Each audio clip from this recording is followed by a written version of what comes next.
तुम्ही बघा, ज्यावेळी आपल्या महाराष्ट्रामध्ये विधानसभेमध्ये तुम्ही सगळ्यांनी भक्कम पाठिंबा दिला आणि एक अभूतपूर्व अशा प्रकारचं मॅन्डेट आम्हाला मिळालं, त्यावेळी अनेक लोक म्हणायला लागले आता या महायुतीवाल्यांना इतक्या जागा मिळाल्या की आता हे पहिलं काम करणार, लाडकी बहीण योजना बंद करणार. पण आता 1 वर्ष होऊन गेलं, लाडकी बहीण योजना सुरूच आहे. आणि काळजी करू नका, तुमचा देवा भाऊच मुख्यमंत्री आहे, शिंदे साहेब सोबत आहे, त्यामुळे काळजी करण्याचं कारण नाही. ही योजना सुरूच राहील, ही योजना बंद होणार नाही.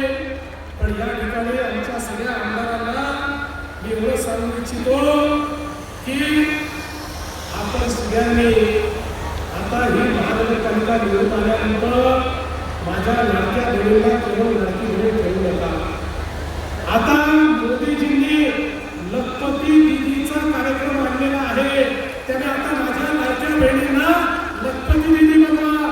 आतापर्यंत महाराष्ट्रामध्ये 50 लाख लखपती दीदी बनल्या. आता पुढच्या 4 महिन्यामध्ये लखपती दीदींचा आकडा 1 कोटीवर पोहोचणार आहे. मी पुढच्या वेळेस आलो की तुम्हाला विचारणार आहे, त्या नगरसेवकांना विचारणार आहे, माझ्या किती लाडक्या बहिणीला तुम्ही लखपती दीदी केलं, याच्या आधारावर तुमचं पुढचं मूल्य वापर करणार आहे. आणि मग बंधू भगिनींनो,